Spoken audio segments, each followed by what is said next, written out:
आनंदम प्रणाम। अगला अब हम बात करेंगे पतंजलि योग सूत्र के तीसरा अध्याय, तीसरा पाद, जिसका नाम है विभूति पाद। उसमें 2 श्लोक कोट करेंगे, एक पतंजलि मुनि के लिए और एक स्वयं श्री आदियोगी नटराजन के लिए। पहला कोट पतंजलि मुनि के लिए। योगेन चित्तस्य बतेन वाचाम मलं शरीरस्य वैदकेन योपाकरोतां प्रवरं मुनीनां पतंजलिं प्राञ्जलिरानतोस्मि। जिसने हमें सूत्रबद्ध किया, योग को, एक राजयोग को संसार के लिए पहुंचाया, उन मुनि को प्रणाम, आनंदम प्रणाम। अब दूसरा श्लोक करेंगे स्वयं नटराज जी के लिए, जो योगी लोगों के लिए कंटिन्यूटी रहती है। ऐसा कहते हैं कि ओमकार बिंदु स्वरूपाम नित्य ध्यायति योगिनाम कामदाम मोक्षदाम चैव ओमकाराय नमो नमः। हमारा जो ओमकार स्वरूप है, जो बिंदु के समान है, उस पर निरंतर ध्यान रहे, वही योग का अभ्यास और वैराग्य। और इसी के साथ इनका आशीर्वाद बनाया रहे हमारे ऊपर। तो इसी के साथ इसके चैप्टर पे basically this is called Vibhuti Pada. Vibhuti means in easy translate in English called mystic powers. We have external powers. You are a politician, you become PM or CM. You are a business owner, you become a CEO or director, or you run the big company, you got a power.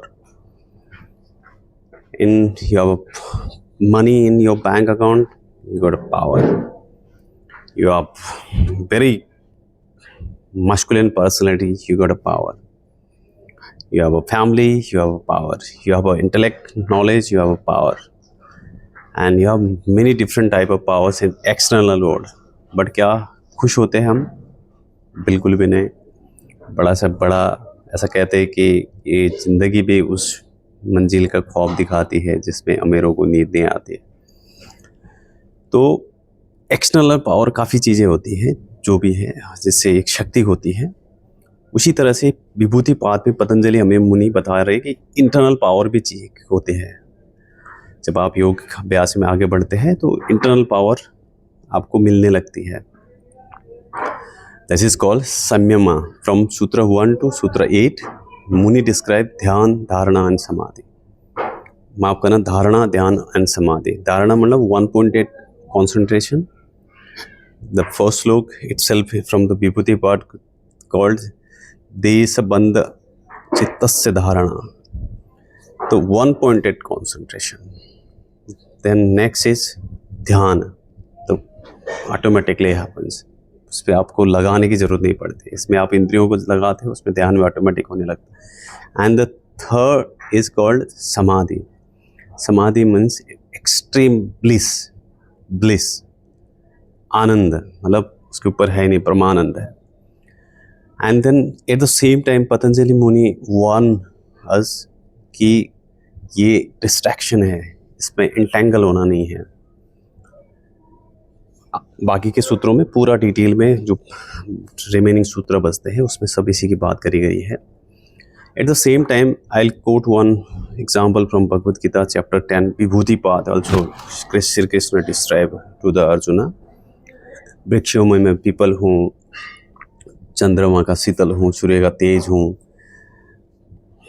जानवरों में मैं शिव हूँ, पक्षियों में गरुड़ हूँ, जलाशय में मैं मगरमच्छ हूँ, उसमें आदित्यों में मैं विष्णु हूँ, रुद्र हूँ, मतलब पशु में मैं कामदेव हूँ, षड्यंत्रों में मैं जुआ हूँ। इस तरह से खुद को काफ़ी गंधर्वों में चित्ररथ हूँ। उसी तरह से काफ़ी अपनी विभूतियों का वर्णन करते हैं और बोलते हैं कि ये कुछ काम के नहीं है। कभी कभी आपको भी लगता होगा यार, अहम ब्रह्मास्मि, शिवोहम शिवोहम, तत्त्वमसि, आई एम दैट। हर कोई लगता है क्योंकि we are part of that universe. Very tiny but part of that. इसके लिए वो जो हमारा इंटेंशन है, अभी भी हार नहीं मानने का, और चाहिए विस्तार चाहिए, प्रमाण और एक्सपांशन करने का। जैसे यूनिवर्स एक्सपांड होते रहता है, उसी तरह से हमारा भी एक अंदर की चीज़ है, एक्सपांड होते रहता है। जो भी इस विभूतिपाद की जो सूत्र है उस पर मुझे कोई अनुभव नहीं है। जो भी 8 सिद्धियों की बात करी गई है, अणिमा, महिमा, प्राप्ति, प्रकम्मा, गरिमा, ये जो भी 8 तरह की जो है, जो एक्सट्रीमली हैवीनेस होना, एक्सट्रीमली सूक्ष्म होना, एक्सट्रीमली हवा में उड़ जाना, पानी में चलना, इच्छिता मतलब इच्छित जो इच्छा है प्राप्त करना। आप देखते होंगे कोई सामान्य एक इंसान भी काफ़ी बड़ी चीज़ें प्राप्त कर लेता है जीवन में। हो सकता है उसके पास उस तरह की हो, कॉन्शियसली या अनकॉन्शियसली हो। एट द सेम टाइम आप देखते हैं कि बड़े से बड़ा भी कुछ कर नहीं पाता है। कोई लगता है यार ये तो भगवान ही है, ये कैसे ही ऐसा कर दिया। तो वो विभूतिपाद पतंजलि के हिसाब से ये व्याधा है, आपको आगे नहीं जाने देगा। इस मार्ग में आप चल रहे हैं तो आपका लक्ष्य है मुक्ति, मोक्ष, निर्माण, समाधि। तो अगर आप इस जब पावर आने लगती है तो आदमी करप्ट होता है, डिस्ट्रैक्ट होता है। तो मेक श्योर दैट, यहाँ पे गुरु जी गोविंद गोयंका जी का एक दोहा याद आ रहा है, तू कहता है कागज़ की लिखी, मैं कहता आँखों की देखी। ये कबीरदास का कोट है। तो जो भी मैं कह रहा हूँ ये कागज़ की लिखी है, मेरा कोई अनुभव नहीं है। सूत्रों पे धीरे धीरे कोट करेंगे। बने रहिए हमारे साथ। आनंदम प्रणाम, नटराज जी को प्रणाम, पतंजलि मुनि को प्रणाम, आपको प्रणाम, आनंदम प्रणाम।